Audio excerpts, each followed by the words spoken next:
สายไฟตุ้นหมดพอดี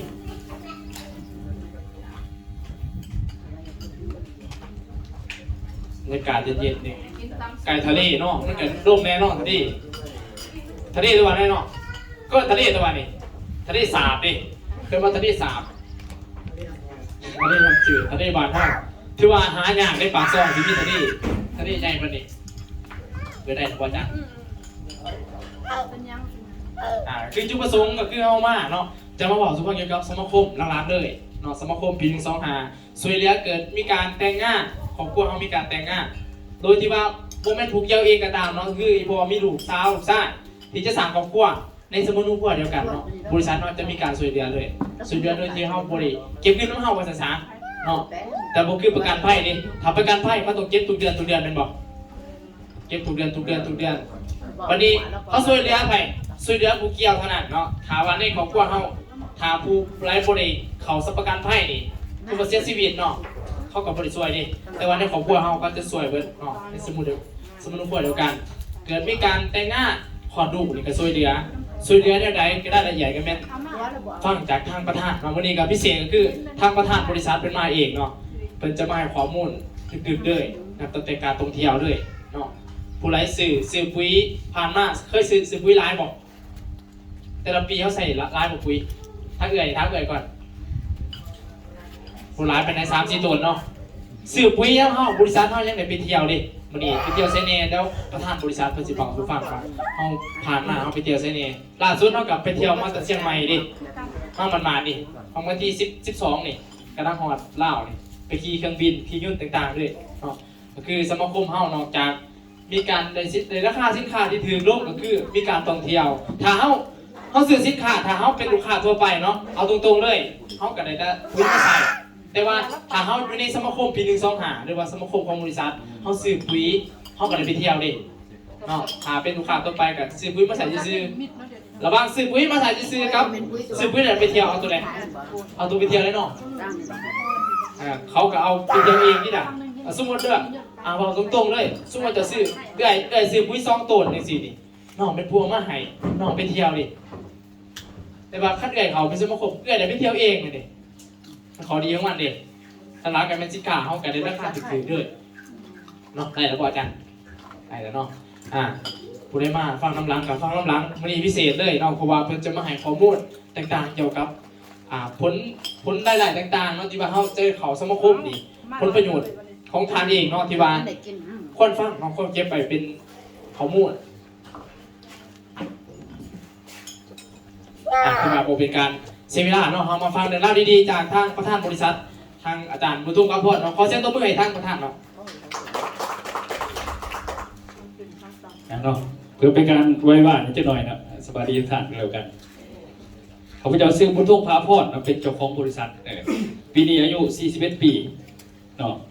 เห็นธุรกิจขายปุ๋ยมาตั้งแต่ปี2016เนาะแต่ปี2016คนนี้ก็10 ปีในการเห็นธุรกิจขายปุ๋ยมา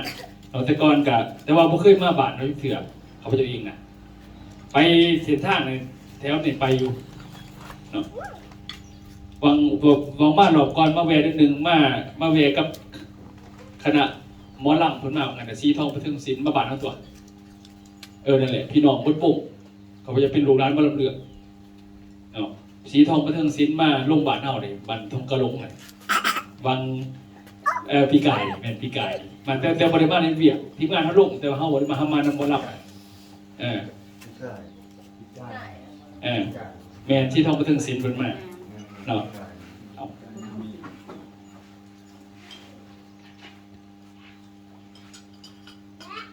เดี๋ยวบ้านนั้นไปบ้านใหญ่แล้วบ้านนั้นเนาะคือว่าใหญ่หลายคนเลยมีเรื่องเราเนาะถ้ามิตรบริหารมากโอ้ขนาดกายยังลงคนที่เนื้อพ่อเขาว่ะเขียนนะเขาอยากจะอันเนี่ยผ่านจอให้ท่านฟังเนาะบริษัทเขาสิบอกบริษัทพลาสโกล่าเป็นบริษัทขายย่อยขายส่งหรือขายตรงคือเขาขายปุ๋ยนี่เนาะมันจะมีราคาแบบกระสอบนี่ราคาหนึ่งราคาเป็นต้นนี่ราคาหนึ่งราคารถ10 ล้อนี่15 ต้นนี่ราคาหนึ่งราคารถพ่วงกับราคาหนึ่งไหนเขาจะมีแถมหายตามนั้นแล้วแต่ขั้นตัวแทนเขาเช็ดวิธีก็คือ เขาเห็นหนูจากบริษัทแต่เขาจะลงไปเก็บบนต้น2ต้นกับร่วมเป็นพวงทรงมาเดียวสินะมันจะเป็นสัตว์เขาก็เลยว่ามีราคาที่แตกต่างกันส่วนขายตรงไหมว่าจะขายตรงไหมว่าบริษัทปุ๋ยอ้อเนี่ยจะบ่มีการเอาไปว่างขายในห้างยกเว้นว่าเขามีตัวแทนเขาไปขายเองเนาะแสดงก็ได้ว่าของเขาเนี่ยก็ใส่ไปที่บริษัทลงกับของการกสิกรรมและสิ่งแวดล้อมมันลงโฆษณาแต่ละหมู่บ้านเก็บเป็นยังเทียนวิธีนั้นว่าปุ๋ยมันหลายดิถ้าปุ๋ยมันหลายแล้ววันนี้เขาจะมาแข่งกันที่ปุ๋ยอย่างเดียวเขาจะแข่งกันเรื่องการตลาดอีกอย่างหนึ่งปุ๋ยเฮานี่เก่ากับเซเดโนเนาะสร้างซื้อมันสิดังนะเขาจะไปว่างอยู่ห่านนี่เขาบอกขายของเขาดิอีกอย่างหนึ่งปลาสดเวลาเขายางไปสื่อนี่เขาจะไปสื่อสิ่งเขาหูจักเนาะแบบเฮาเขาไปสื่อยาเกล็ดเจ็บหัวเกล็ดเจ็บแขวเขาคือพอยายังก่อนเก็บปวดยาปาราเซตามอลหรือเปล่ายาซาลาเนี่ยซ้ำเขาสิมีแบรนด์อื่นขึ้นมาติดอยู่นะคนสื่อใส่เวลาโดนโผล่วันนี้บริษัทก็ใส่ไปที่เอาวงการกสิกรรมลงเลยสินะมันได้ง่ายแล้วคอยแต่เต็มผู้ใดเกิดความเข้าใจจะคอยใส่แล้วจะตามใส่แล้วจะตามอย่างมากตลอดเวลามาเขาใส่ไปที่นั้นมาตลอดเนาะฉะนั้นมาเบิ่งต้นกำเนิดของบริษัทนี่มาจากประเทศไทยเลยครับมาจากประเทศไทยก่อนประเทศนี้มาลาวประเทศนี้เป็นกัมพูชาประเทศนี้เป็นพม่าซึ่งส่วนปัจจุบันนี้มันมีแต่ไทยกับลาวเป็นหลักเพราะว่าไทยที่ก็กัมพูชาแล้วก็ยุดการส่งของดิเห็นหรอก็เลยยุดพม่าก็เกิดสงครามภายในเราก็เลยว่ายุดการส่งของเดือดแต่ลาวกับไทยและวันนี้ปุ๋ยนี่นะเพิ่นกับพัฒนาจากศูนย์พัฒนาการเกษตรประเทศไทยซึ่งสูตรของเขาเป็นสูตรเขาเองเนาะผมเป็นสูตรโรงงานในสูตรเขาเองในการปรับปรุงเองนั่นเองปุ๋ยน้ำปุ๋ยเม็ดต่างๆนะมีใบวิจัยระดับอาเซียนในเฮาเนาะอันนี้คือบอลผลิตปุ๋ยต่างๆส่งนี่คือส่วนของบริษัทแต่ส่วนของฝั่งของประเทศลาวครับประเทศลาววันนี้เนาะก็คือเขานำเขาแล้วก็ขายจัดจำหน่ายในนามบริษัทพลัสโกลาเขาจำกัดเพียงผู้เดียวซึ่งสถานที่เฮาอยู่ที่บ้านแก้วสัมพันธ์นครปักเสกแขวงจำปาสักซึ่งเขาพเจ้าเป็นเจ้าของทะเบียนเป็นเจ้าของบริษัทเนาะนี่คือตึกนี่3 สัตว์นี่เป็นสำนักงานเขาอยู่ตรงนี้เนาะมีออฟฟิศมีองค์การมีต่างๆอยู่ตรงนี้ไปนะจ๊ะเรามีสารปุ๋ยมีอย่างทางนี้อยู่แฟนชิปมอลเลยแหละห่างแฟนชิปมอลเนาะนี่คือทะเบียนนะท่านเนาะทะเบียนบริษัทกับเป็นหูก็คือเขาไปเองนี่ทางวิชาการมันจะเป็นวิชาการของบริษัทที่บริษัทให้มาลงโฆษณาพื้นเดต่างๆนะจ๊ะเนาะนี่คือทะเบียนบริษัทนี่คือทะเบียนในการอนุญาตให้จำหน่ายปุ๋ยเนาะ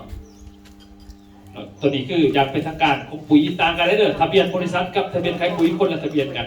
อันนี้คือภาษีอากรนำเข้าสินค้าต่างๆแต่ละปีเอาก็ถือว่าสมบูรณ์แบบนี่คือของ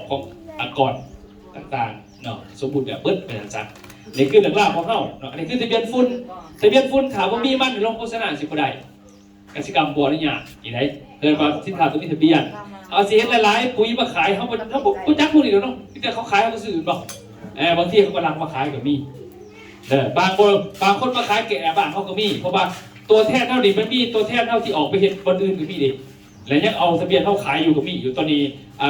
เดือนหน้านี่เป็นทั้งของการกสิกรรมเขาชิลุ่งกวดผลตัวนั้นพวกเก่านะมันจะมีแบบนั้นนำเรื่อยๆนี่ท่านให้เราได้คือว่าถึงผ่านโฆษณาเขามีงานแต่ละครั้งหลายออกโทรทัศน์เดือนนี้เดือนเดียวออกโทรทัศน์ล่าเอาเนี่ยถึง2 เถื่อละโทรทัศน์เป็นมาถ่ายทำเขาเพื่อจะให้ไปส่วนหูสารเดือดของปุ๋ยเขาเนาะอันนี้คือบอกผ่าของโปรซันเขาให้ฟังก่อนประมาณนี้เนาะแล้วก็เบิ่งมานี่ผ่าของสินค้าท่านสินค้าเขามันจะมีหลายนะมันไม่มีแต่ปุ๋ยเด้ปุ๋ยมันจะมีปุ๋ยหนักมีปุ๋ยเม็ดแต่ว่าสินค้าอื่นมีกาแฟมีอย่างกันหลายเนาะเขาเคยได้กินกาแฟเขาอยู่บ่เคยกินหรือเปล่าอ๋อเด้อมันจะเป็นกาแฟสุขภาพเนาะบำรุงประสาทบำรุงสายตาเจ็บปวดคอปวดเข่าสินะมันจะมีให้บอกเนาะเพราะว่ากาแฟเนี่ยเอาซื้อกาแฟเอากินกาแฟแต่เอาสมุนไพรใส่มันเป็นอะไรเพราะว่าขั้นเขาจะเอายาใส่ให้กาแฟเป็นยามันต้องเป็นคนที่จุกเกิดว่ามีปลายเคี้ยวจะขายได้กฎหมายนะเขาต้องอิงตามกฎหมายเป็นตัวหลักเนาะสำหรับตัวนี้มาเบิ่งปุ๋ยถัดปุ๋ยให้มีปุ๋ยเม็ดมีปุ๋ยหนามปุ๋ยเม็ดกับปุ๋ยหนามนี่ขั้นสมัยก่อนเขาก็บ่เคยใส่ปุ๋ยหนามเนาะแต่สมัยนี้ว่ามีปุ๋ยหนามหรือเมื่อเบิ่งว่าเป็นยังก็คือมีปุ๋ยเม็ดมีปุ๋ยหนามคือปุ๋ยเม็ดเท่านี้นะปุ๋ยเม็ดของเขานี่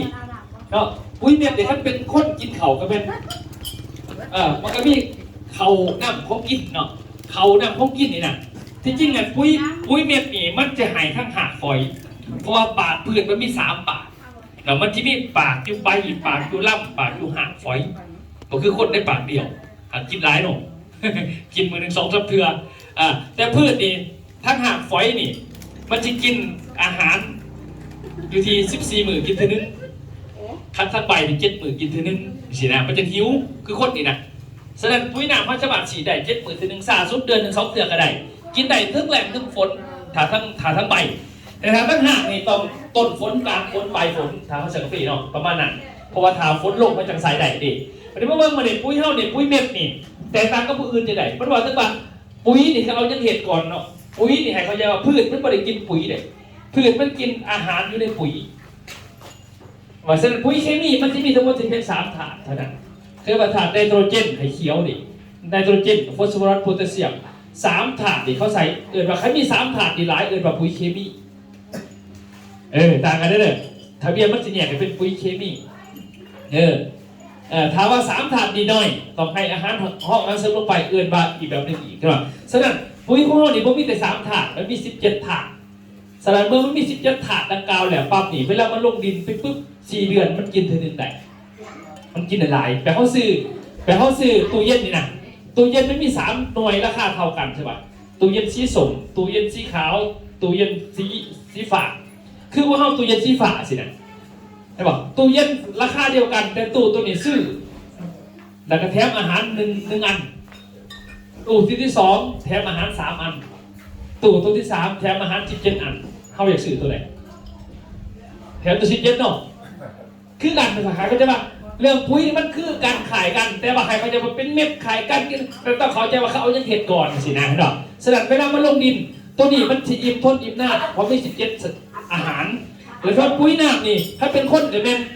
ให้บอกคนเท่านี่กินเขากินน้ำกินคบกินซื้อกับใหญ่ใหญ่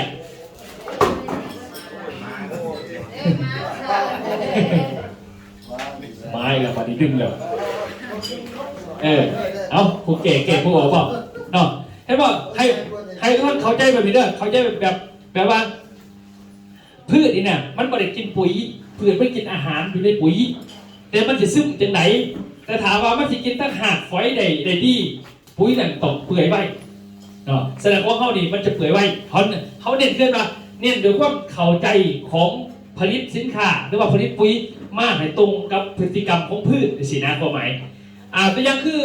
ปุ๋ยน้ำเนี่ยเขาใส่ตอนไหนปุ๋ยน้ำใส่ตอนว่าแบบคือคนนั่นนี่กินน้ำกินเขากินพวกกินนี่กินกับยังกระยายไงคือกันเอาคนไปเขาในคุกไว้นี่จาก10 ปีเขาจะมีเขาให้กินบ่ตายได้หรออยู่ได้แต่ว่าบ่งามบ่มีเพื่อจะอ้วนถ่วนสมบูรณ์ออกมาถึงมุมมี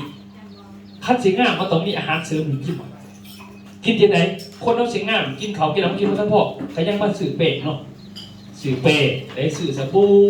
สื่อให้หนาใสเนาะมันยังมีบัดนี้มาเบิ่งพืชบัดนี้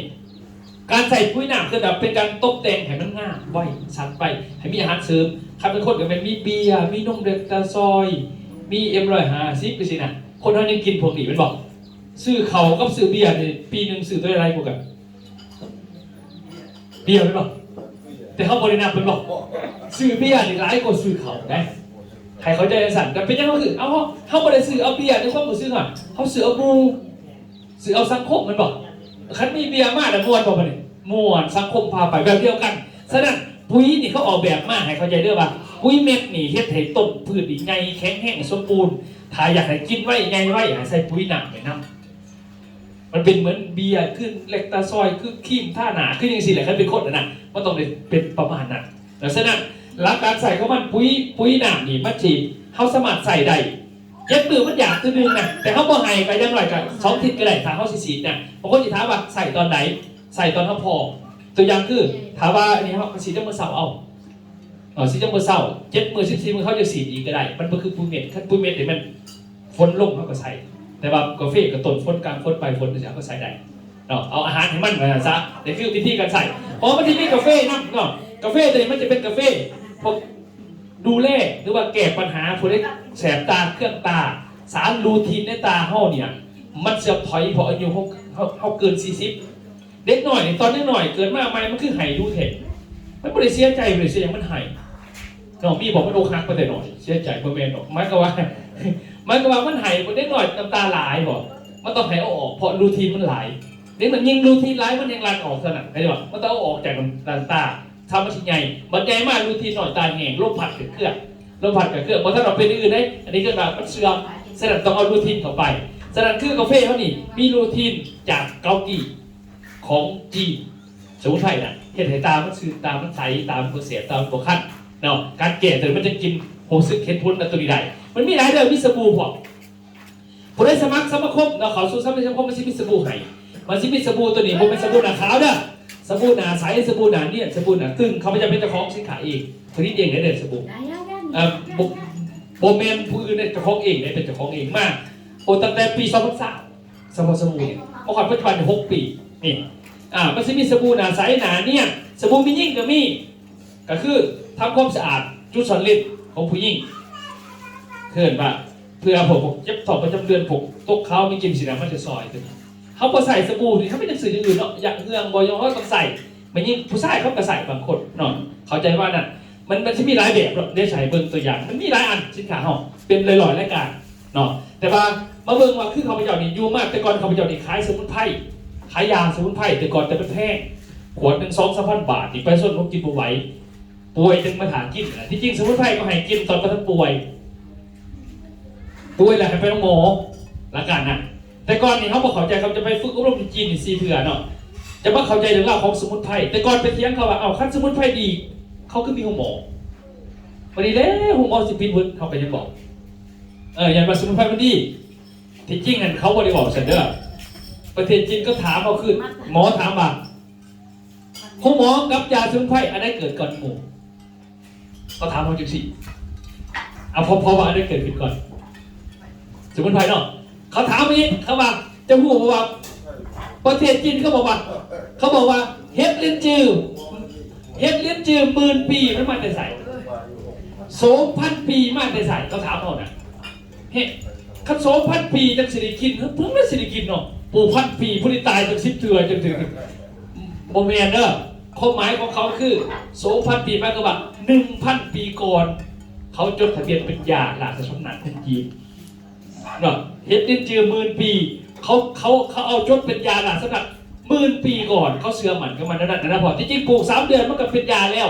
แต่ซื้อมันคือเขาจดทะเบียนเป็นยามาแล้วอันนี้ข้อนึงวันนี้เขาก็ถามว่าถ้ามันเป็นพิษกันคือบอกยาล้วนกับยาสมุนไพรพิษกันวันนี้กระทรวงสาธารณสุขเขาคือบอกออกนะเขาถามเขานะที่จริงมันเป็นยังสิลงไปเย็นหัวเด้อสมุนไพรนี่นะกับยาล้วนเขาให้ใส่คู่กันก็ได้แต่ว่าให้เขาใจกันใส่แบบนี้เพราะว่าโรคพยาธิของคนที่เป็นป่วยและตายน่ะมันมี2 แบบที่1ป่วยแบบกวดแต่เห็นเสื้อเขาจึงมาไม่ได้เจ็บหัวให้ไปห้องหมอก่อนเดินไปกวดก้อนนะดิเขากวดหาเสื้อคันหาเสื้อแต่ต้องใส่ยาในขาเสื้อให้ไปห้องหมอกระท่านหันมอหาเสื้อพ่อใส่ห้องหมอบัดหาไปกินยาตัวถีบตัวแน่สมุนไพรเหมือนกันจะไปกินขวด10 ล้านกับยาเด้อขึ้นมัดถาว่ามันมีเสื้อไขวัดไขยุ่งนี่เป็นกินยาให้ขึ้นหลักการมันนะเขาได้บอกให้กินเสื้อตัวแน่อันนี้โรคที่1ทาโรคได้ทีมีเสื้อให้ไปห้องหมอพอห้องหมอใส่กระทันหันขาเสื้อก็ผ่าตัดหายใจเข้าไปเนาะคันผ่าตัดจะเป็นเอาออกก็เอาเขาบนท่านปวดต้องเอายามาปวดอีกทีนึงบาดนี้ข้อที่2มานี่โรคแบบที่2มานี่คนนั้นป่วยแล้วตายหลายที่สุดคือโรคกวดแล้วบ่เห็นเสื้อปวดคอปวดเข่าเป็นประดงเป็นกระเพาะบ่มีเสื้อเนี่ยเขาจะเสื้อเบาหวานกับบ่ได้มีเสื้อเด้แต่ว่าที่เขาป่วยตายจากเบาหวานมันบ่ได้ตายจากเบาหวานตายจากพยาธิแทรกซ้อนพอเบาหวานมันเกิดขึ้นจากตับอ่อนมันเสื่อมถอยแล้วผลิตอินซูลินบ่พอสินะเห็นบ่ฉะนั้นอินซูลินมือนึงมันต้องการซ้ำนี่ปัดนี้ตับอ่อนหรือว่ามากมันเนี่ยผลิตได้แต่ครึ่งนึงอีกครึ่งนึงบ่พอมันขึ้นพอขึ้นปุ๊บล่ะหมอบ้านเราก็เลยมียามันบ่เป็นยาดอกอินซูลินเทียมขาวๆใส่ฉีดใส่สะบือเพื่อให้เป็นเพิ่มกับตัวตับอ่อนจะผลิตให้เจ้าอยู่ได้ซื่อๆเหลือจากนั้นแม่นเมื่อพลังของมันโรคอื่นเข้ามาเหมือนคนนี่นะคนเฮาเวลาป่วยแล้วผีมันกระถาเนาะมีจักผีหน้ามีจักผีผู้มีจักผีว่าทาเข่ากันนะหายมันไปแก้ที่เราโตตายนอนตัวนึงกับเดียวกันใช่ป่ะฉะนั้นทางกายจะเสื่อมถอยจากขึ้นจากตาเสื่อมถอยหรือว่าเรื่องของผู้ชายผู้ชายอายุสูงขึ้นเนี่ยมันก็เริ่มงับพอทำงานทีละแต่ว่ามันสามารถสู้คือมันนกเขาพวกขัน ไปพวกหมอแม่ไปถามผมว่าซักยายคอยนั้นจะเข้มให้มันขันผมมีไปถามมาเลยผมมียาอะไรซักกูจะขึ้นผมมีไม่แต่พวกหมอเขาจะบอกให้อย่าไปกินยาสมุนไพรเพราะมันเสื่อมคัดเสื่อมต้องดึงโดยยาสมุนไพรมาสมุนไพรมันมีราคาถือราคาแพงสำนึงแต่ราคาแพงอีลิราคาถือสมุนไพรเป็นอย่างยาดองเหล่าดิที่เขาเอายาสมุนไพรเป็นงานนั่นงานนี่คือว่าสูตรสาวหน่อยตกเตียงมาใช้ดองเหล่าเป็นยังคือดองเหล่าให้เรามันดึงยาออกจากไม้แล้วเขามากินมันก็คือนี่เลยแต่ว่ากินไปกินมาจนติดมันจะเป็นตับจน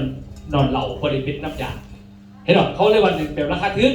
แบบราคาซ้ำกลางหาไปซื้อซ่าเด้อซ่ากินนะครับมันจะสอนอันนั้นซ้ำกลางโบมีผิดแต่ว่าเขาจ่ายถึงนิดนึงคันได้ไปกินกาแฟเด้อเลยกาแฟมันกันกล่องหนึ่ง300,000 400,000นี่หรอแต่มันได้ขึ้นมาแต่ปลอดภัยขึ้นมาสมุนไพรมันแก่จังสั่งเขาใจใส่ซะคือเราไปหยอดตะกอนนี่ง่ายมีรัฐสภาพกาเป็นลิสดวงทว่ากินเขาเพื่อถือโม่เขาไปหยอดนั่นเนี่ยดำๆเนี่ยเขาจะเป็นคู่เลยแต่ก่อนเป็นอาจารย์สอนตรงนี้เป็นนักเขียนปึกภาษาอังกฤษขายในประเทศเรานอนนี่เป็นคนเมืองพุทธองแปลงจะภาษานี่เขาจะตะกอนนี่หนาตาเนี่ยเป็นเข้มเชียอยู่มาแต่สมัยอายุ20 ปลายปีปัจจุบันนี่41เนาะอยู่กับส่วนธุรกิจมาวันนี้ไปเรียนธุรกิจอยู่ประเทศไทยได้ทวิตไปเที่ยวประเทศไทยแล้วก็ออกจากเวียดนามก็เลยมาอยู่แต่งงานมากก็ใส่สมุนไพรบำบัดกับของเลยแหละจะว่าก็เลยขายสมุนไพรต่อมาแล้วก็เลยไปเห็นปุ๋ยเพราะว่ากลับมาเนี่ยประเทศไทยเขาขายง่ายกว่าบ้านเฮาหันแมนสิบว่าโลกโฆษณาพวกนี้มันยากมันแพงเด็กก็เลยว่าเฮ็ดจะได้10 เปลี่ยนออกเข้ามายาออกไปมันแพงให้ประชาชนได้กินง่ายก็เลยเอายาใส่สูตรเป็นอยู่ในกาแฟเขาจะเข้าหมายเนาะถ้าได้เข้ามาเอาให้มันตื่นโลกกันสินะบอกเข้าหมายถ้ามันกินง่ายกินกับน้ำร้อนให้ความร้อนของหนักมันไปซอยให้มันดูดซึมเขารับใส่อ่อนได้ง่ายเพราะว่าเขากินยันลงไปเนี่ยรับใส่อ่อนมันเป็นตัวดูดซึมเข้าไปคันดูดคันว่ารับใส่อ่อนถ้าบ่สะอาดก็เลยเอาปากเน้นปากกินตาแดงเสียเท้านอนตลอดเนี่ยรับใส่อ่อนบ่สะอาดคันเป็นสัตว์มันก็ว่าเวลาเขาไปกินยาพอมันก็มูคนน้ำใสสะอาดจะกินปุกเย็นปากคนน้ำใสบ่สะอาดกิน2 ชั่วโมงจะกินบางคนมายาบางทีก็ข่อยว่าเมียรับใส่อ่อนต้องบ่สะอาดมันดูดซึมบ่ได้นะแสดงเขาจึงให้ใส่พวกระบบตัวนี้เนาะเขายังรู้ดีมากก็เรียกว่าแต่ก่อนใส่แว่นตาตั้งแต่จักรปีก็เริ่มปลดแว่นตาได้3 ปีเขาเดียวขับรถขึ้นได้แต่ก่อนบ่ได้เลยไปทิมแว่นตาอยู่ในยศนี่ก็เลยรับอย่างหน้าก็เลยว่าบ่ได้ใส่เลยก็เลยเอิ้นว่ากาแฟที่มาขายเอิ้นว่ากาแฟลืมแว่นลืมในยศนี่ก็เลยเศร้าเลยบ่ใส่เลยผู้ที่3 ปีเนี่ยเขาไปหยอดแต่ก่อนใส่แว่นเสียตลอดใส่เสียแผ่เซฟทุกคนแผ่เซฟผู้ที่ตื่นสิได้ปัจจุบันนี่กับบริษัทแล้วนำเต้นมากกับบริษัทอื่นนะอะไรคือว่าที่เรื่องเล่าที่เขาเอามาขายไปทางซ้ายว่าจะเป็นปุ๋ยว่าจะเป็นกาแฟเป็นจากเรื่องเล่าของเขาเองแล้วก็สารเป็นบริษัทหรือแบบมอลล์นี่นะมักมันเด็กเป็นตั้งแต่คอนวอยเป็นตะคองแต่ว่าเป็นพระเอกเฉยๆแต่ว่ามันเป็นเจ้าของเฉยมันมักว่าเป็นยังได้มักกับโฟกเฉยๆหน้าเท่านั้นเนาะโอเคทีนี้มาเบิ่งเนาะบริษัทนโยบายบริษัทเท่านี้เขาขายของกับท่านพ่อได้ในการเขื่อนถ้าแม่ขายของกับพาไปเที่ยวเขาไม่สั่งตอนนี้เขามีเที่ยวแล้วคนได้จะไปกับติดต่อครับเลยเนาะเนี่ยทั้งอาจารย์สุริเพิ่นเนาะไปเที่ยวนี่เขาซิมีตัวนี้ไปเดินหาดเนาะเดินหาดปัจจุบันนี่เขาได้แล้ว1 บาทปลายเนี่ย1 รถบัสใหญ่2 สั่นเนี่ยครึ่งแล้วเขาเอาแต่3 รถบัสเนาะรอบตัวนี้นี่พวกเขาไปหลายแล้วกำลังมาเดือนนี้ก็มากำลังมาแต่เชียงใหม่กันเนี่ยพากันไปบิดไปเชียงใหม่ยนต์ใหญ่เนี่ยเลยใช่แต่บนรอบนี้เขาจะไปนั่งรถบัสเด้อไปดีเดินทางวันที่13 เดือน5เดือน4ถึงสงกรานต์เนาะหลังสงกรานต์ไปเดือนต่อไปวันที่13 เดินทางไปปาเขาจะพากันไปเที่ยวนี่เลยเนาะสวนสยามทะเลกรุงเทพเนี่ยไฟจะขี่กับขี่แล้วเขามีบัตรไหนฟรีเนาะไฟบ่ขี่กับไปไทยผมเอาไปยังกินเขาอยู่นี่มวนอยู่นี่เนาะไทยผมอยู่นี่เลยเนาะอันนี้คือเขาเดินทางไปแล้ววันนี้ออกกินนี่แล้วเขาจะพาเขาไปโฮงแฮมก่อนนอนโฮงแฮมนอนกรุงเทพ1 คืนพายังดีน้ำกะหรี่ต้องมีฝรั่งเต็มหมดเลยฝรั่งก็มีไทยก็มีเต็มที่ไปเลยแหละตามประเทศญี่ปุ่นเกาหลีหลายเนาะบัดนี้ออกจริงแล้วเป็นเขาจะไปเขาแคบเนาะออกเขาแคบแล้วปั๊บแล้วเขากัดสิเดินทางไปลองเฮือกไปลองเฮือกเขาจะพาลองเฮือกตัวนี้เลยทุกท่านนี่ลองเฮือก ไปล่องเรือเจ้าพระยาพร้อมโปรโมชั่นดีๆที่ทีมงานชุบินันคัดมาให้ใครอยากหาสถานที่โรแมนติกพาครอบครัวคนรักไปทานดินเนอร์ชมวิวแม่น้ำเจ้าพระยาสามารถทักมาพูดคุยสอบถามกับทีมงานพร้อมจองแบบระบุโซนที่นั่งกับชุบินันได้เลยจองปลอดภัยไม่มีชาร์จเพิ่ม เริ่มต้นที่เรือสุดหรูอลังการครูซเรือ3ชั้นขนาด700ที่นั่งโดยแบ่งเป็นที่นั่งภายในห้องปรับอากาศบริเวณชั้น1และชั้น2ส่วนชั้น3จะเป็นชั้นดาดฟ้าเปิดโล่งสามารถชมวิวแม่น้ำเจ้าพระยาได้แบบ360องศาใช้เวลาล่องเรือตั้งแต่ทุ่ม15ไปจนถึง3ทุ่ม15รวมแล้วประมาณ1 ชั่วโมงเรือจะเริ่มต้นที่ท่าเรือไอคอนสยามไปยังสะพานพุทธวัดอรุณและไปจบที่สะพานพระราม8ก่อนจะหันหัวเรือกลับมายังไอคอนสยามสำหรับเมนูอาหารจัดเต็ม International Buffet ไฮไลท์คือซีฟู้ดทั้งกุ้งแม่น้ำตัวโตแซลมอนและหอยแครงผู้พร้อมกับมีวิลคัมดริงก์น้ำเปล่าและชากาแฟฟรีบนเรือยังมีการแสดงดนตรีและการแสดงประกอบดนตรีการแสดงโขนให้เราได้เพลิดเพลินตลอด2 ชั่วโมงตัวนี้ไม่ได้เขามีพาสปอร์ตกับไปได้ตัวนี้มั้งนี่บอลเราจะไปเนี่ยเขาจะพาไปเที่ยวมุมเมืองกรุงเทพเลยเขาจะเห็นมุมเมืองกรุงเทพมหานครใช่ไหมอันนี้ที่พาไปเที่ยวเขาจะพาไปเที่ยวเกือบทุกเดือนคนเลยเกือบทุกเดือนนี้ก็ไปมา2 เทื่อแหละเดือนหน้านี่เดือน4นี่มันมีงานไงเดี๋ยวเดือน5ก็ไปนี่เดือน6กันเดือน6เดือน7จะไปโรงพยาบาลเนาะเดือนที่10ก็ไปจีนไปอะไรไปกินอีก2 เมืองเลยซะนี่พาลงเพื่อนนี่ท่านพาลงอย่างตัวนี้เด้ออันนี้แม่นซื้อปุ๋ยเพียงแต่เพียงแต่3 ตูนกันได้ไปเนี่ยยังไงคือบริษัทเราจะเห็นการตลาดแบบง่ายๆคือนำพาสมาชิกทุกท่านบอกง่ายๆว่าซื้อปุ๋ยเท่ากันอะไรซื้อปุ๋ยแค่กันกับบริษัทอื่นก็เข้าใส่ปุ๋ยอยู่แล้วเนาะบริษัทปุ๋ยเนี่ยก็ใส่ปุ๋ยอื่นซื้อปุ๋ย2 ตันซ้ำกันนะหรือว่า3 ตันซ้ำกันทำอะไรเลยแต่ว่าซื้อนอกบริษัทเราซื้อ3 ตันแต่ว่าเขาได้ไปเที่ยวนั่นคือรูปแบบการเอาสมาชิกเข้าไปเที่ยวเนาะเป็นรูปแบบของบริษัทเราที่คิดออกมาแบบนั้นเนาะแล้วการแกแมนสโลแกนของบริษัทเราแกแมนซื้อเที่ยวแถมปุ๋ยแกแมนเนาะโมเมนต์บริษัทอื่นเนาะเขาจะขายเน้นท่องเที่ยวเอาเนาะแต่ว่าในที่นี้ โอเคเดี๋ยวสลับกันไปนี่นะครับวันนี้เมื่อเบิ่งว่าถ้าเป็นสมาชิกสมาคมของบริษัทนะมันจะมีราคาส่งให้พิเศษตอนใน3 ตันจะถือกว่าเขาสื่อทั่วไปแล้วเขาก็ได้ไปเที่ยวฟรีแบบนี้บนเป็นปีเดียวเลยปีต่อไปครับปีไปเลยเป็นสมาชิกคือนึงถ้าการสมัครสื่อราคาบริษัทไปตลอดชีวิตเลยราคาส่งต้นหนึ่งกับส่ง3 ต้นกับส่งสื่อมันจะเพิ่มขึ้นราคาเพิ่มขึ้นส่งเพิ่นมาขาย2 เป็นเท่าไหร่ก่อนส่ง6 เส้นหาเนาะ6 เส้นหาเกือบส่งได้ราคาเกือบราคาส่งปกติเขาขายกัน6 เส้น 8ปุ้ยน่ะ6 เส้น 8เพิ่นให้6 เส้นหาเกือบส่งแล้วแต่คันว่าเขาซื้อตัวนี้มันถึงตัวไหนวะ6 แสนบาท6 แสนบาทเขาซื้อไป3 ตัวถึงกับ6 แสนบาทลองไล่เบิ่งเลยลองไล่เบิ่งเลยไล่เบิ่งว่าเป็นถึงประมาณนั้นมาซะแต่ว่าเขาซื้อครบ3 ตัวเขาส่งขนาดนั้นเป็นเท่าให้ไปเที่ยวฟรีผมเป็นถึงนึงเรื่องว่าเขาเป็นสมาชิกเดียวเขาซื้อได้ราคาตัวนั้นนะคันมันทั้งกรณีบางเงินบาทมันบ่ขึ้นคือจังซี่นี่ปุ๋ยเคมีอยู่ในตลาดจะซื้อบ่ได้ราคาเดิมเด้อเพราะว่าหัวเสือของปุ๋ยเคมีอยู่อิหร่านกับอิสราเอลวันนี้อิสราเอลยิ่งอิหร่านยิ่งอิสราเอลนี่บอกมันขึ้นเนี่ยพอท่านบอกถึงน้ำมันเด้อบอกจะหัวเสือปุ๋ยก่อนตอนนี้ปุ๋ยกายังบ่จัดกับยูเรียนะยูเรียเป็นหัวเสือยูเรียแม่นอยู่อิหร่าน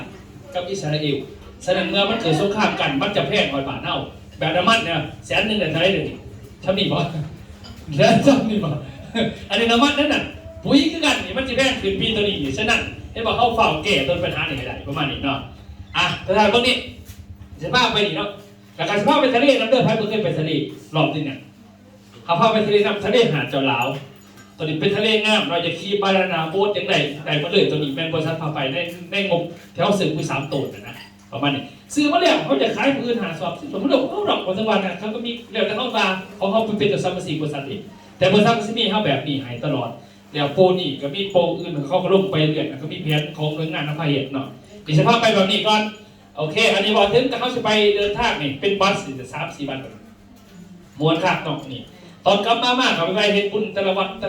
นงามเนาะแต่วันนี้เขาจะมีโปรโมชั่นคือตัวนี้วันที่30 เดือน 4ยังมีเวลาเป็นเดือนปลายสามารถเก็บหยอดได้ซะอันนี้ก็ดีว่าเขาอาจจะไปซื้อคนเดียว3 ตัวแต่เราเขาไปซื้อ12 มีจะคนเขามีหมูคนละ10คนละ10สินะ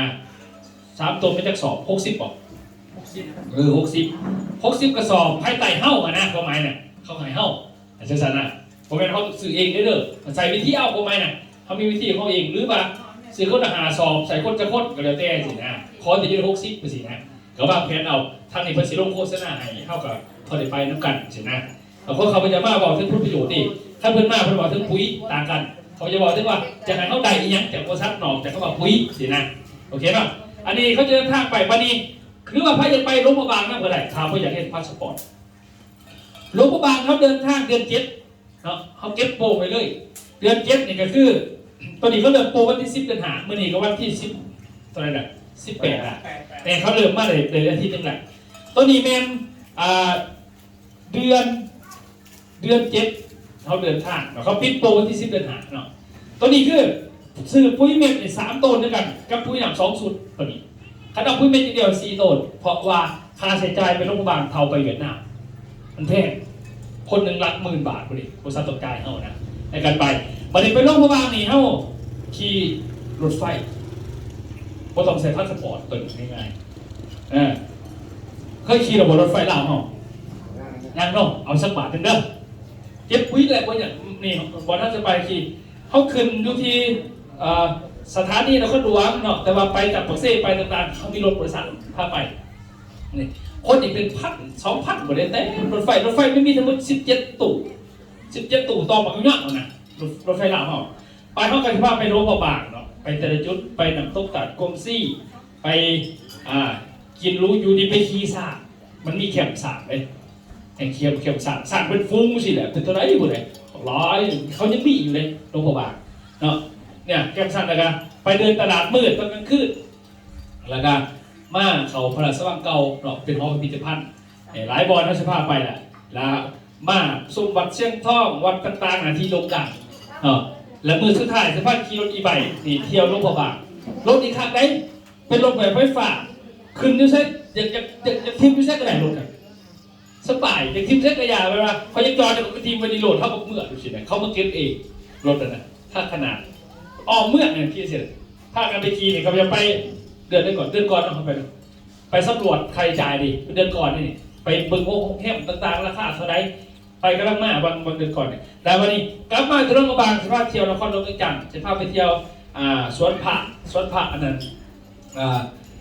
อยู่วัดเชียงขวดเนาะสภาพไปตรงนี้สวนผักวัดเชียงขวดแล้วก็สภาพไปวัดศรีเมืองนะวัดศรีเมืองไปกราบเจ้าแม่ศรีเมืองเลยแต่ก็ไปทายโหประตูไส้ทายโหขัดล้วงสิสภาพไปแล้วก็ไปหอนั่นนะหอศิลปะลาวอันนี้เป็นเขาจะไปมากนี่ขึ้นมาอันดับหนึ่งของโลกแหละโมบี้บนไหนมีแต่ประเทศลาวอยู่นี่งามเลยสุดงามไปเลยแต่มีพระอยู่ในนี่นะอายุพระอยู่ที่600-5,000 ปีของแท้ลาวผมเป็นของปลอมจริงๆแต่ของแท้นะเป็นตะไปนะคัดตัวนี้นะอันนี้เนี่ยมีแต่คักๆเลยอยู่นี่ศิลปะใหม่ต่างๆเต็มแล้วยังมือแรกมือสุดท้ายจะพาไปเที่ยวห่างประเทศลาวเนาะไปบึงถัดหลวงไปเวียงจันทร์เซ็นเตอร์ไปเวียงจันทร์ผักชัดจริงๆอันนี้เป็นเขาจะเดินทางการเดินหาเนาะอันนี้บอกถึงตัวนี้หลังจากนั้นเดือนนี้นี่วันที่ซาปายเนี่ยเขาจะพาไปนี่วันที่ซาปายเนี่ยเขาพากันไปกบฏอีกเวียดร้ายขนาดไม่ได้ไปมาถึงเพราะว่าคณะเขาเด็กเขาพาไปเที่ยววัดอยู่บนอีสานใต้ตัวนี้นะอันนี้เป็นซื้อกาแฟเนี่ยไปซื้อกาแฟ1 ชุดตัวนี้เขาซื้อไปขายเลยบริษัทขายไปฟรีแต่มันมีเลยที่เขามีกิจกรรมอะไรตลอดเนาะมีตลอดแต่ว่าปุ๋ยเขานี่แมนเขาจะไปโรงพยาบาลแมนปุ๋ย4 ต้นหรือว่าเขาซื้อปุ๋ย3 ต้นปุ๋ยเม็ดแล้วปุ๋ยหนำ2 ชุดก็จะไปฟรีเลยแต่นั้นเขาจะซื้อเองหรือจะซื้อมาขายหรือจะได้กับยาเนาะพวกพันกับทั้งทัศรีเพิ่นเป็นจะพาเขาไปหรอกบริษัทกระจายการให้นี่คณะเขาเป็นนี่มาอันนี้บอกถึงเรื่องของสมาคมมาเบิ่งมานี่ว่าเรื่องการข่าวสมาคมก่อนกันเนาะสมาคมมันเป็นยังไงเนาะตัวนี้ให้เพิ่นอ่านคนละใบกระดานคนละใบมันจะมีระบบสมาคมให้เป็นสมาชิกแต่เขาสู่สมาคมในทางบริษัทจะมีการดูแลเขาจริงๆมันมีทั้งหมดอยู่60เดือนกันเนาะแต่เวลาเขาเป็นสมาชิกอยู่บ้านนี่มีแต่30ก็คือก่อนที่จะเกิดการแต่งงานสินะแต่งงานแปลว่าเข้าเอาคนแต่งแต่ว่าเป็นปุ่มสำหรับพวกเขาแต่งสิบริษัทเขาก็เก็บแต่งคะแนนจากสินค้าเนี่ยมาคูณเป็นเงินใส่ซองซอยเข้าเนาะ แต่งงานคลอดลูกคือกันคลอดลูกกับบอมเมนเท่าคลอดก็ได้ขอแต่บุคคลในสมรภูมิเขาคลอดเขาก็เอาเต็มคะแนนที่เขาสะสมมาน่ะเอาไปยืนบริษัทเขาจะคุ้มไปขึ้นในเขาแต่การเสียชีวิตเสียชีวิตคือบุคคลอยู่ในสมรภูมิที่เขายืนนะบอมเมนเท่าก็ได้เดี๋ยวเต้สินะขอที่จะสมรภูมิเขายืนจากเขาเป็นสมาชิก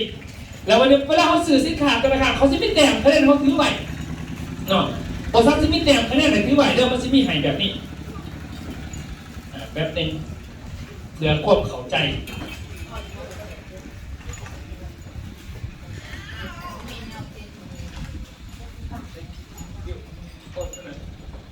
ไปตัวคะแนน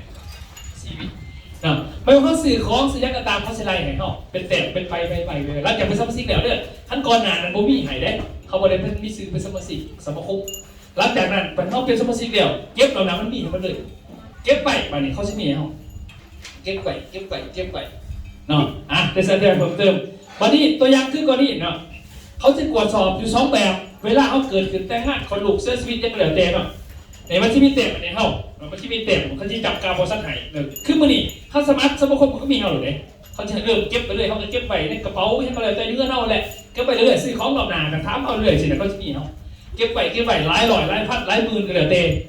หลายหมื่นเต็มคะแนนมันแล้ววันเวลาเขาเกิดขึ้นกรณีแต่งงานคนลูกชีวิตแจ้งมาหลดแจ้งมาทั้งทัศนีมาทั้งจัดกรกันสินะเขาก็จะตรวจสอบไปห้องแล้วก็เอาตัวนี้ไปยิงบริษัทประกันคูดเป็นเงินใช้ซอกในห้องสินะแล้วเบิ้งคูดจากไหนครับที่แจ้งไปเบิ้งถ้าเบิ้งเรื่องเขาจะตรวจสอบอยู่2แบบที่1ขั้นเฮาเฮ็ดธุรกิจในบริษัทเขาจะตรวจสอบรายได้ที่เขาได้จากบริษัทเนาะถ้าเขามีรายได้3 เดือนย้อนหลัง 4,000 บาทขึ้นไปเขาจะแจกซองขาวให้คนเบิดบริษัทเอาเงินระดมช่วยเฮาอันนี้แบบนึงแบบเขาหาเงินจากบริษัทถ้าเขาซื้อเขาก็บอกตรวจสอบเขาไม่ได้เอาคะแนนตัวนี้มาคูดหรอกคือจะได้กระได้เลยซะมาเบิ่งนี่กรณีนี่เนาะอันนี้คือผัวนี่เฮ็ดธุรกิจกับเฮาเมียนี่ถือผ้าสินะเห็นป่ะเมียถือผ้าปุ๊บเดี๋ยวออกลูกสินะเขาไปยื่นเรื่องมาสิแหละตรวจสอบยื่นเรื่องแต่เราเฮ็ดเป็นธุรกิจตรวจสอบไม่ได้ย้อนหลังนี่มันสิมีซื้อเขาแบบนี้ตรวจสอบได้หมดเลยมันสิมีในคอมพิวเตอร์แล้วตรวจสอบเป็นแบบเฮามีเงินในธนาคารนะมันสิมีอยู่ในหันไปเลยเขาไม่ได้ย้อนหลังเดี๋ยว4,000แต่พันเกณฑ์แต่เราได้ 7,000 บาทเขาก็เกินเกณฑ์เขาก็แจกซองนี่แจกเก็บแต่ละวันมาร่วมกันมอบให้สินะนี่คือกรณีแบบนี้นี่ก็เสียชีวิตด้วยกันอยู่น้องเฮามาปีกว่าเนาะเฮียนหูน้ำนี่เด็กครับเจ้านี่เราเฮียนหูน้ำธุรกิจน้ำเอ็ดน้ำเอ็ดมามือ1 3 บาทนี่ขี่รถไปออกกำลังกายรถต่ำเราตายลูกเรานี่เขายื่นคนเรื่องมาเนี่ยลูกชายเราเป็นคนนี้นี่ยื่นเรื่องประกอบเอกสารนี้มาให้แล้วก็นี่ซื้อเรา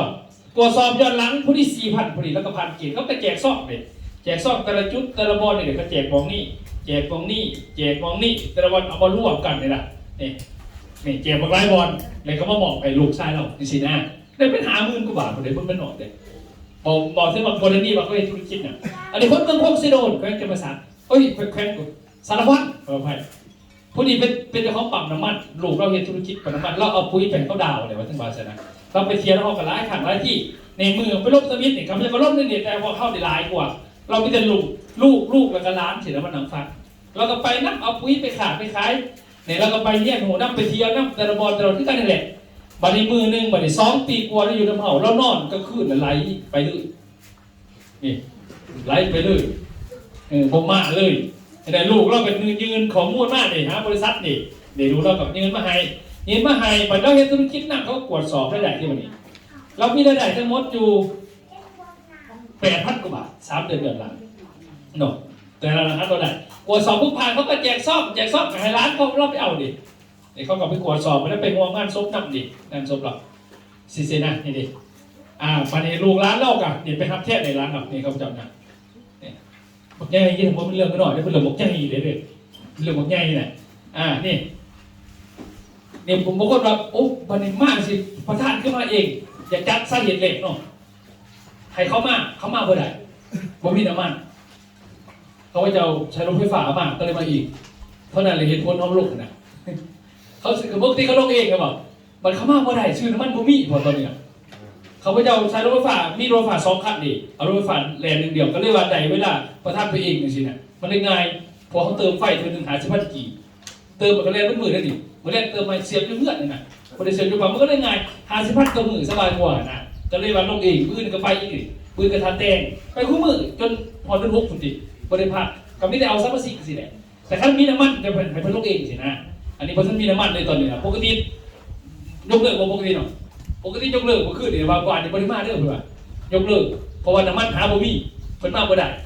ก็เลยพากันมานำกันเพิ่นอยู่ในหอบแต่กันมาคนเดียวนี่ย้อนว่าเฮาบ่ใส่น้ำมันมันเลยง่ายอ่ะนี่เนาะนี่เพิ่นยืนว่าคนที่เสียชีวิตหลายคนตัวเมืองสนามสมบูรณ์นี่ก็หลายนี่เนาะนี่พ่อใหญ่นี่ไปนำเที่ยวนำต่างๆเหล่านี้นะมานี่แล้วเป็นลูกยังคงเล่าอะไรนี่เราเนี่ยว่าเราเสียชีวิตกว่านี้นี่เราก็ไปนำนี่เขาจะเลยนี่ไปนำกัน3แล้วเราเสียชีวิตบนพื้นดินเนาะสุดท้ายมันอยู่ในหูนี่แหละแต่ก็แจกซ่อมให้เราสินะอันนี้มันเมื่อปักซอเฮานี่เมื่อปักซอเฮาอยู่ทางบ้านแล้วก็บ้านทางน้องสัมผัสบ่น้องสัมผัสอันนี้พอเราเสียนี่ครับในสมาคมเนี่ยเขาก็บอกซ่อมให้เราดิเลิกจากบวชมาใหม่ๆน้ำบุญพรเนี่ยมันโดนเลยผมมันเป็นกำลังเห็นมันโดนเลยว่าอย่างนั้นอันนี้มันเมื่อทัดแตกเราให้หนูธุรกิจเมื่อทัดแตกอันนี้มันเริ่มเสียชีวิตลูกสาวเราก็มาหับเงินดิลูกสาวเรามาหับเงินสมาคมเงินออกสินะเขาไม่ได้เก็บเงินทั้งห้องเลยเด้อเขาจะสิไม่ได้เก็บเงินไหนมิแต่ว่าเฮ้านี่นะซื้อของแต่ละครั้งซื้อของน้ำบริษัทมันจะมีใบเนี่ยให้เก็บใบกี่ใบแล้วก็มันไปเที่ยวไปแล้วเขาก็มีใบเนี่ยให้เก็บใบสินะคันเป็นสมาชิกเขาจะมีใบเนี่ยเฮาตลอดเก็บไปเขาเอาตัวนี้คูดไปขึ้นในเฮาตอนเนาะเกิดแต่งงานเขาลูกซื้ออันนี้โมเป็นเฮาเสียแล้วมันอยู่ในปึ้มเฮาเขาไปยักหน่อยจากแนวใดเนาะเขาไปยืนได้สินะมันง่ายดีกว่าเขาเป็นลูกค้าซื้อบริษัทเขาออกแบบมันนั่นเนาะนี่แต่งงานนี่เราอยู่ละมากนี่แต่งงานนี่เราไปอยู่นับนี่น้องสาวนี่งานแต่งงานต่างๆงานคอเนี่ยเปิดนี่เขาไปเจ้าเนี่ยสมัยเปิดอยู่นับนี่นะมันมีการสัมพันธ์กันดิเนี่ยก่อนสิขอก็มีใบอย่างยืนมาหายยังหายเก็บแต้มดีไว้ที่กันแต่ว่าได้ธุรกิจกับตรวจสอบได้ย้อนหลังขั้นผ่านได้4,000ก็ถือว่าเขาก็หมอบซ่อมแบบนี้แหละง่ายๆสบายไปมองงานต่างๆหมอบซ่อมให้อันนี้คือบอกถึงก่อนนี่ว่าแต่งงานคนลูกมีครบหมดเลยมันมีหลายขาไปแบบมันบอกว่าจบหรือมันหลายเลยดิออกรถออกร่างก็มีทีมงานเขาก็มีการซอยเหลือกันกับมีสินะอันนี้คือบอกถึงเรื่องราวของสมาคมวันนี้เมื่อวันเขาสิเขากันเป็นสมาคมไหนจังไหนเบิ่งได้เกี่ยวไปเกี่ยวตัวเมื่อกี้ไหนไปตามนี้เลยนะนี่ตัวนี้นี่เขาเสียสีเสือมันจะมาคือการโมเมนต์บริษัทบริษัทมาขี้เลยเด้อมันคนละขันตำแหน่งของสมาคมเสือแต่เขาใส่เนี่ยเป็นขันหนึ่งอันนี้ขันหนึ่งอันนี้ขันหนึ่งไอ้ว่าอยู่ในเกี่ยวคือหันเขาเสียมาไปบริษัทแท็กหลายอีนั่งเขามาคือมาหลายสีแต่คือบอกคือกับโมเมนต์ตำแหน่งขันเขาของสมาคมต่างกันคือตำแหน่งที่หนึ่งนี่อันนี้เสือเบิ้ลเป็นที่ตำแหน่งเพิ่นเกินนี่แล้วแต่หายใส่เสือมาให้เบิ้ลซื้ออันนี้คือตำแหน่งตัวที่หนึ่งตัวนี้แม่เขาสมัครเขาสมาคม500 บาท300,000 ตายนะ300,000อะไรเงี้ย300,000ประมาณนี้แหละ300,000ปุ๊บนี่เขาสมัครเขามาบริษัทที่300,000เขาได้สินค้ากับขึ้นไปเนาะเขาเสด็จเป็นซ่าสมุนไพรก็ได้ค่าซ่าสมุนไพรมันเฉลี่ยอยู่ประมาณแต่2 กล่องเนาะมันถึงกล่องหนึ่งราคาขายมัน500 กว่าบาทหรือเอาสบู่กันที่เขาพยายามนำเสนอมันมีสบู่นะสบู่เดี๋ยว4 ก้อนหรือเอาซ่าบวกสบู่กันสินะมันจะมีให้เขาใครๆก็เขาสมัครเขามาปุ๊บเขาได้ของไปใส่แต่ว่าซื้อเขาอยู่ในบริษัทเป็นสมาคมมีบัตรมีเขาสีมีใบยืนในเขาไอ้เขาไปหักเอาแต่ก็มีบัตรของข้อให้เขาไม่ใช่มีบัตรให้เขาอีกต่างหากบัตรตัวนั้นนะครับสมัครเป็นเจ้าภาพงานใดแต่บริษัทจะมีเงินให้5%อยู่ได้มันมีให้อีกเบิ่งต่อไปตัวนี้ยังไงตัวนี้ตำแหน่งที่2ตำแหน่งที่3ตำแหน่งที่4ตำแหน่งที่5ตำแหน่งที่6ตำแหน่งที่7มันมี7ตำแหน่งขันนี่เสือจะบ่คือกันนี่คือเสือจันทร์กรกฎาคมเขาอยู่ตำแหน่งที่7เสือมันจะเป็นขอแบบอยู่ในนี้หมดเลยมันเป็นขอมันเป็นสัตว์แต่ว่าการคูณเงินสมาคมต่างกันแต่อย่างคือเขาสู่ตำแหน่งที่1เขาเปิดบิน500 บาทหรือ300,000สินะตัวนี้เวลาเขาเกิดแต่งงานเขาลูกเสียชีวิตเขาก็จะเอาคะแนนตัวนี้นี่มาคูณให้เขา100 เท่าแสดงว่ามันคือได้ป่ะเอากระดาษนี่ว่านี่เกิดแต่ยังเขามีนี่พอซื้อปุ๋ยหลอกนาซื้อปุ๋ยไปเที่ยวซื้อหลอดแกพอถึงไหมแล้วมาคูณ100 เท่าสมมติว่าพอมีคะแนนถึง7 ไปจะเดือนจะปีเลยมีอยู่10,000 คะแนนเวลาถ้าเขาเป็นตำแหน่งที่1เขาจะคูณได้100 เท่าแสดงว่าเวลาเกิดแต่งงานกระดูกชีวิตเขาใช้ซ่อมเขาเพิ่มขึ้น1 หลักกี่สินะไอ้ดอกตัวนี้มันคือเขาคะแนนตัวนี้ที่พอเก็บผ่านมาโมมีเด้อเพราะว่าคณะโมเป็นสมาชิกเป็นตัวนี้เขาจะบริหารให้เขาจริงๆนะกับให้เอากับผู้เขาขายให้เอาสมมติว่าเนี่ยจังสันเนาะ พอหลอกต่อไปเข้าชนะกระสอบละ1 ใบให้จะ4 กิโลเพราะว่าบริษัทจะจ่ายเองก่อนผมว่าเขาคือขั้นทีมแพทย์ที่เขาประสุ่มประสบเกิดนะบริษัทจะจ่ายเองให้เขาได้เก็บเป็นรายก่อนแล้วเอามาพูดกันด้วยมันสิไปวันนี้ขั้นตอนที่2พอขั้นตอนที่2ปุ๊บจะได้200 เท่าต่างไหนแสดงว่าขั้น100 เท่าคุณมันก็ได้1 ละขั้นตัวนี้คุณมันก็ได้2 ละมันถึงกับเท่าของตำแหน่งเนาะนะขั้นตอนที่3ปุ๊บนี่เขาได้300 เท่าก็ได้3 ล้านสินะขั้นตำแหน่งตัวนี้ได้500 เท่าได้มันตำแหน่งที่4แสดงว่าคะแนนเท่าเดิมแต้มเท่าเดิมแต่มันคูณตามตำแหน่งที่สูงกว่าคือกันเนี่ยขั้นตำแหน่งตัวนี้ได้600 เท่าตำแหน่งนี้700 เท่าตำแหน่งนี้ได้1,000 เท่าขั้นตำแหน่งตัวนี้ได้1,000 เท่าแสดงว่าถ้าเขามี10,000 คะแนนแต้มตัวนี้เขามาเกิดการแต่งงานของโลกชีวิตจะได้เงินอยู่10 ล้านจังสินะโบซัสเขาใส่ซอกให้เขาว่าได้เก็บผู้ใดจังสันนะแต่ว่าเขาต้องไปซับเปอร์ซิกแล้วกันเก็บแต้มตัวนี้ซื้อทุกครั้งซื้อของหรือซื้อเที่ยวจังเลยมันมีให้หมดตัวนี้นะอันนี้คือว่าถึงสมาคมมีคำถามบอกว่าจะไงถามเป็นแต่ละขอไม่ใช่เข้าใจกันตอนนี้เขาเริ่มสมัครตอนนี้ทำการสมัครซ้ำตำแหน่งที่1ไปก่อนเนาะตำแหน่งที่1สมัครปุ๊บเกินมาเข้าเนี่ยสมัครต้อง500 บาทเนี่ยใครๆก็เข้าเปิดนี่นะใครๆก็ว่าเข้ามีกองตัวนี้นะพอนี่นะพอถ้ามีที่เขาซื้อเป็นลูกค้าเนาะวันนี้ถ้าพอสมัครเขาสมาคมพอมีกองแบบนี้บัตรรอบนะพอซื้ออุ้ยต่อมามันก็สิมีพอสินะแต่ไม่ถึงสินะเขาไม่ได้ฮัทนะหลอกซ้อมมันเจ็บไปเรื่อยๆแต่ขั้นตอนเข้าซื้อเข้ามาที่กองตัวนี้คือว่าเข้ามาขั้นในสมัครเป็นตำแหน่งใบตัวนี้เขาจะว่าท่านใดก็เรียกว่าตอนนี้เริ่มต้นเพราะท่านยังมากไม่หรอกเขาเป็นผู้สื่อปุ้ยอยู่แล้วเขาเป็นสมาชิกสมาคมก่อนเขาสมัคร350,000 กีบเขาเลือกสินค้าเอาไปใส่ร้านแกไหนซื้อทุกครั้งมาดิถามเอาน้ำพันถามเอาคะแนนน้ำเพื่อนเลยถ้าซื้อทุกครั้งเขาสิเองเหรอเนี่ยพอเป็นสมัครปุ๊บมันพอซื้อของพวกก็ได้เลยใบพวกนี้มันเป็นสิพอเก็บไปตลอดชีวิตปี 1 2 ปีเกิดแต่นั่นเราซื้อเป็นพวกกันยืนเนาะอย่างไม่เข้าซื้อผู้ซื้อคันไปเขาคุ้มตัวต้องได้เมนตรงไหนแล้วซื้อปุ้ยเมนต่อไปเดี๋ยวจะใส่ซีบีเลยเมนเขาจะให้เลยเขาจะให้เลยว่ากระสอบละ1 ใบก่อนเขาจะมีเก็บไปเท่าหรือเปล่าพอกับมีทีเก็บจนเดียวหลุดเข้ากับสัมพันธ์นักกันไปตลอดเกิดนั่นคือภาษาเขาไม่โดนงานจะตัดแนวหน่อยเขาซื้อต้องรักษาไว้เมนพอเก็บไปใช้กระเป๋าไว้ขัง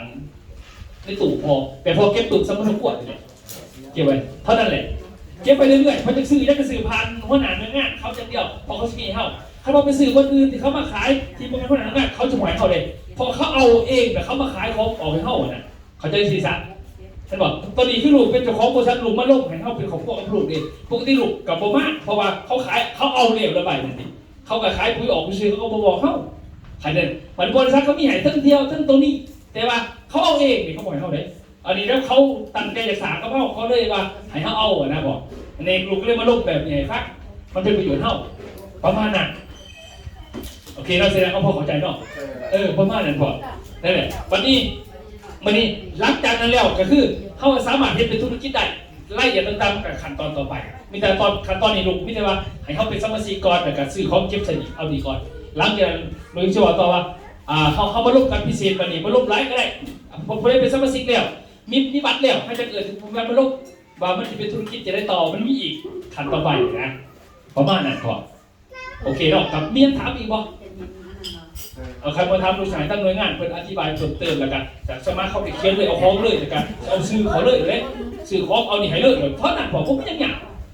ง่ายๆเลยนะที่จะบอกไปทั้งในจันกรการเปิดตัวมือตอนนั้นยังกรการเปิด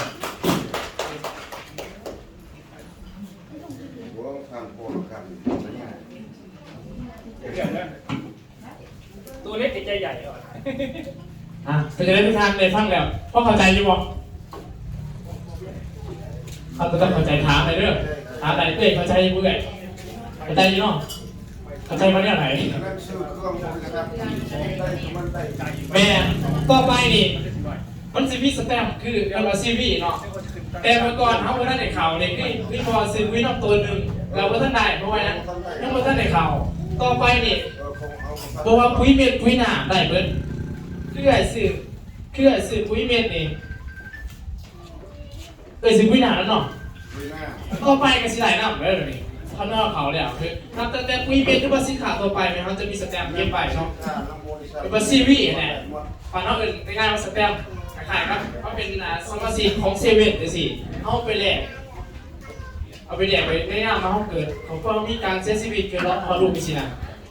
กรณีมันเกิดขึ้นแมนและตัวนี้เราสมาคมพินิจสหามันยังสามารถต่อไปตุรกีได้ต่อไปตุรกีได้เลยพิเศษเป็นสินค้านี่แหละปุ้ยเมน